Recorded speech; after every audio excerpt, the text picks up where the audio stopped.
السلام علیکم، کیسے ہیں بیٹا؟ آپ لوگ ٹھیک ہیں؟ امید کرتا ہوں آپ لوگ خیریت سے ہوں گے، ٹھیک ہوں گے۔ میں محمد سعد مصطفیٰ۔ آج ہمارا اسلامیات کا لیکچر ہے، چیپٹر سیم ہمارا 3 ہم نے شروع کر رکھا تھا اس کا، جو سیرت نبوی، اور آج کا ٹاپک ہے ہمارے پاس غزوہ حنین۔ غزوہ حنین آج ہم پڑھیں گے، پیج نمبر 30 آپ کے سامنے، آپ اسے دیکھیے اور اس میں ہائی لائٹر کا یوز کریں گے۔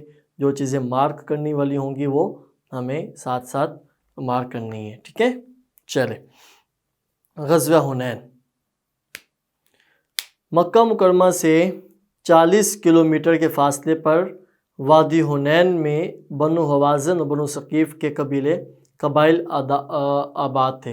یہاں ہم لکھیں گے 40 کلومیٹر۔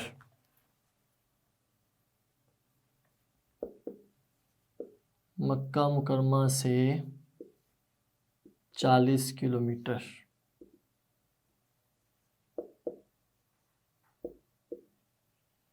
اور کون سے قبیلے؟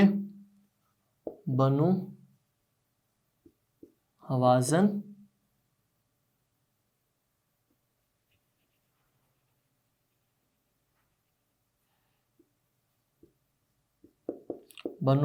اور بنو ثقیف۔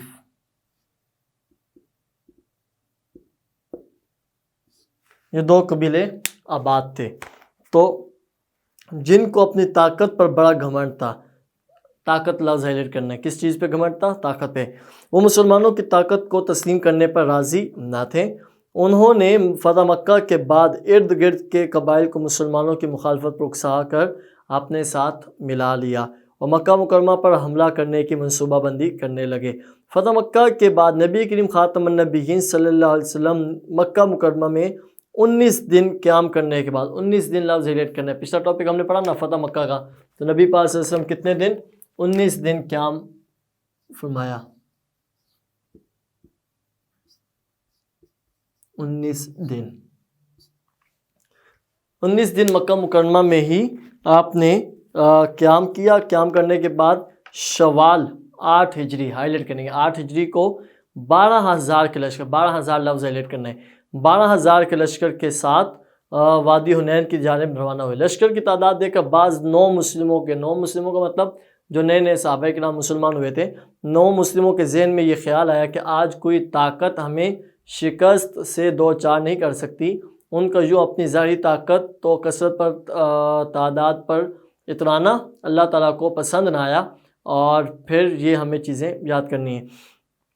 ادھر دشمنان اسلام مسلمانوں سے پہلے میدان جنگ میں پہنچ کر جنگی تدابیر اختیار کر چکے تھے۔ جیسے مسلمان میدان جنگ میں اترے، کفار نے اچانک حملہ کرتے ہوئے مسلمانوں پر تیروں کی بارش لفظ ہائلائٹ کرنے، تیروں کی بارش کر دی، جس کی وجہ سے بد نظمی پیدا ہوئی اور مسلمان اچانک اس قدر شدید حملے سے بوکھلا گئے اور عارضی طور پر مسلمانوں کے پاؤں اکھڑنے لگے۔ یہاں ہم ایک سوال بنائیں گے،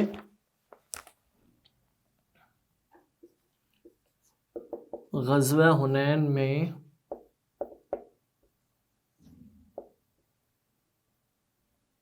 مسلمانوں کے پاؤں کیوں اکھڑنے لگے؟ سوال چینج بھی ہو سکتا ہے، پاؤں اکھڑنے کی کیا وجہ تھی، ٹھیک ہے؟ تو غزوہ حنین میں مسلمانوں کے پاؤں کیوں اکھڑنے لگے، تو یہاں پہ وہ آنسر ہمیں کیا جا رہا ہے پورا پیراگراف۔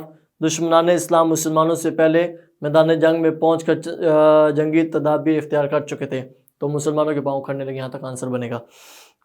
اس موقع پر نبی کریم خاتم النبیین صلی اللہ علیہ وسلم بے مثال جرأت و بہادری کا مظاہرہ کرتے ہوئے میدان میں ڈٹے رہے۔ نبی کریم خاتم النبیین صلی اللہ علیہ وسلم اپنے خچر پر سوار تھے، خچر لفظ ہائلائٹ کرنا ہے، جس کی رکاب ہائلائٹ کریں گے۔ رکاب کس نے پکڑی ہوئی تھی؟ حضرت ابو سفیان نے، اور لگام حضرت عباس، دونوں لفظ ہائلائٹ کریں گے، نے پکڑ رکھی تھی۔ نبی کریم خاتم النبیین صلی اللہ علیہ وسلم خچر سے اترے اور درج ذیل کلمات ادا کرتے ہوئے دشمن کی طرف چل پڑے، اور کیا فرمایا؟ انا النبی لا کذب انا ابن عبد المطلب، میں نبی ہوں، اس میں کوئی جھوٹ نہیں، میں عبد المطلب کا بیٹا ہوں۔ نبی کریم خاتم النبیین صلی اللہ علیہ وسلم کو اللہ تعالیٰ کی ذات پر بھروسہ اور یقین کامل تھا کہ اللہ تعالیٰ ہماری ضرور مدد فرمائے گا اور دین اسلام کو غلبہ حاصل ہوگا۔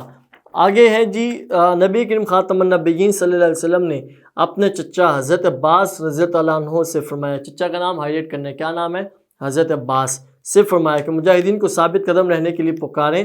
چنانچہ انہوں نے بلند آواز سے مجاہدین کو پکارا اور کہا، بیت رضوان والو کہاں ہو؟ یہ آواز سن کر تمام مسلمان واپس مڑے اور تھوڑی ہی دیر میں میدان جنگ مجاہدین سے بھر گیا۔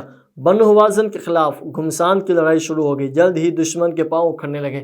پہلے تھوڑا سا مسلمانوں کا ہوا تھا، پاؤں اکھڑنے لگے، اور اب جب مسلمانوں نے تیزی دکھائی، مسلمانوں نے اپنا جواب دیا، تو اب جلد ہی دشمن کے پاؤں اکھڑنے لگے۔ ٹھیک ہے، آگے ہے جی، اس غزوے میں اللہ تعالیٰ نے نبی کریم خاتم النبیین صلی اللہ علیہ وسلم کو متعدد معجزات عطا فرمائے۔ متعدد معجزات لفظ ہائیلائٹ کرنا ہے۔ نبی کریم خاتم النبیین صلی اللہ علیہ وسلم نے لڑائی کی شدت دیکھ کر مٹھی بھر مٹی اٹھائی، مٹھی بھر مٹی ہائیلائٹ کرنا ہے، اور کفار کی طرف پھینکی۔ وہ مٹھی بھر خاک دشمن کے ہر شخص کی آنکھ میں چلے گا، ہر شخص کی آنکھ لفظ ہائیلائٹ کرنا ہے۔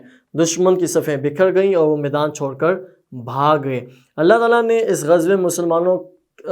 غزوے میں فرشتوں کے ذریعے مسلمانوں کی مدد کی۔ فرشتوں کے ذریعے لفظ ہائیلائٹ کرنا ہے، کن کے ذریعے؟ فرشتوں کے ذریعے۔ اچھا، غزوہ حنین میں حضرت ابو طلحہ انصاری نے تنہا 30 مشرکوں کو قتل کیا۔ 30 مشرکوں کو لفظ ہائیلائٹ کرنا ہے، جبکہ مرنے والے کفار کی کل تعداد کتنی تھی؟ 300 سے زائد۔ اس غزوے میں 4 مسلمان شہید، 4 مسلمان ہائیلائٹ کرنے۔ یہ سارے MCQs بنیں گے کہ کتنے مسلمان شہید ہوئے، کتنے کافر شہید ہوئے، حضرت ابو طلحہ انصاری نے کتنے واسع جہنم کیے۔ آگے جی، غزوہ حنین میں اللہ تعالیٰ نے اہل اسلام کو بے شمار مال غنیمت لفظ ہائیلائٹ کرنے ہیں۔ اس مال غنیمت میں 6000 جنگی قیدی سارے ہائیلائٹ کریں گے، اور آنسر بھی ہمارا ایکسرسائز میں بنے گا۔ 24000 اونٹ، 40000 بکریاں اور 4000 اوقیہ چاندی شامل تھی۔ نبی کریم خاتم النبیین صلی اللہ علیہ وسلم نے مال غنیمت فوراً تقسیم نہیں کیا۔ مال غنیمت جب آ جاتا ہے تو صحابہ کرام میں تقسیم کر دیا جاتا تھا، لیکن اس موقع پر نہیں کیا۔ کیوں؟ ریزن آگے بتائی جا رہی ہے۔ بلکہ 2 ہفتے لفظ ہائیلائٹ کرنے۔ کتنے ہفتے؟ 2 ہفتے تک انتظار فرمایا تھا کہ شاید بنو حوازن اسلام قبول کر لیں، مال غنیمت ان کو واپس کر دیا جائے، لیکن ایسا نہ ہوا۔ یعنی ارادہ تھا کہ شاید وہ کلمہ پڑھ لیں، مسلمان ہو جائیں واپس ہونے میں، تو آپ خاتم النبیین صلی اللہ علیہ وسلم نے مال غنیمت تقسیم فرما دیا۔ غزوہ حنین کی وجہ سے متعدد قبائل دار اسلام میں داخل ہوئے اور اسلام مزید دور دراز کے علاقوں تک پھیل گیا۔ آگے ہے جی، غزوہ حنین میں مسلمانوں کی نصرت و فتح کے متعلق اللہ تعالیٰ نے ارشاد فرمایا، کیا؟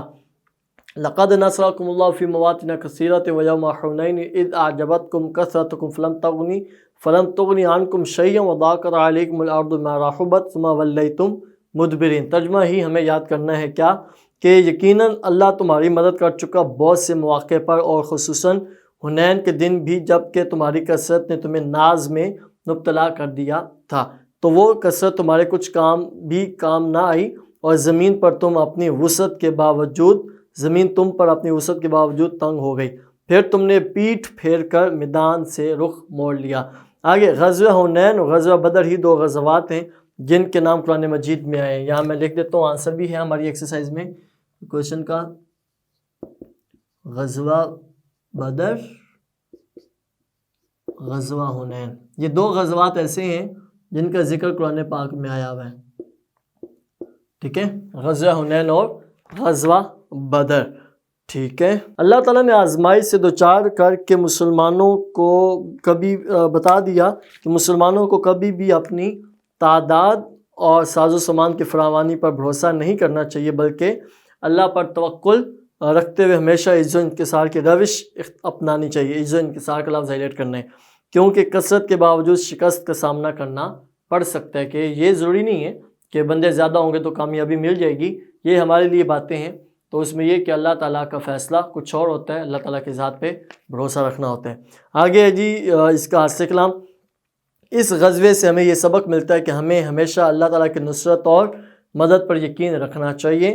ظاہری مال و اسباب پر بھروسہ کرنے کے بجائے اللہ تعالیٰ کی ذات پر کامل بھروسہ کرتے ہوئے اللہ تعالیٰ سے نصرت اور مدد کی دعا کرنی چاہیے۔ ٹھیک ہے، تو یہ سارا کچھ ہم نے یاد کرنا ہے۔ پہلا کیا ہے؟ فتح مکہ سے 40 کلومیٹر کے فاصلے پر یہ حنین ہے. 2 قبیلے وہاں پہ آباد تھے. کون کون سے؟ بنو حوازن و بنو ثقیف. اور نبی پاک صلی اللہ علیہ وسلم فتح مکہ کے بعد کتنے دن مکہ مکرمہ میں؟ 19 دن قیام کیا. اور آخر میں 2 غزوات کا ذکر جو قرآن پاک میں آیا ہوا ہے، غزوہ بدر اور غزوہ حنین. غزوہ بدر، غزوہ حنین میں مسلمانوں کے پاؤں کیوں کھڑنے لگے شروع میں؟ تو وہ اس کا آنسر ہم نے پڑھا کہ شروع میں مسلمانوں کی تعداد زیادہ تھی. نو مسلموں کو یہ خیال آیا کہ آج ہمیں کوئی کچھ نہیں کہہ سکتا. اور پھر جب مسلمان جنگ میں گئے تو دشمن پہلے ہی وہاں پہ موجود تھے اور انہوں نے جنگی ساری تدابیر اختیار کر رکھی تھیں. جیسے مسلمان پہنچے تو تیروں کی بارش ہو گئی اور اس اچانک حملے کی وجہ سے مسلمانوں کا جو ہے یہ معاملہ بنا کہ ان کے پاؤں کھڑنے لگے. ٹھیک ہے. اب باقی جب ہم ایکسرسائز میں جائیں گے تو یہ چیزیں اور بھی ہمارے لیے آسان ہو جائیں گی اور ہمارا ٹاپک یہ کمپلیٹ ہو جائے گا. آپ نے اسے اچھے سے انڈرسٹینڈ کرنا ہے اور یہ انڈرسٹینڈ کر لیں گے تو پھر ہمارے لیے ایکسرسائز ایزی ہو جائے گی. اگلے لیکچر میں ہم انشاءاللہ اس کی ایکسرسائز کریں گے. تب تک کے لیے اللہ حافظ. آپ نے اسے یاد کرنا ہے.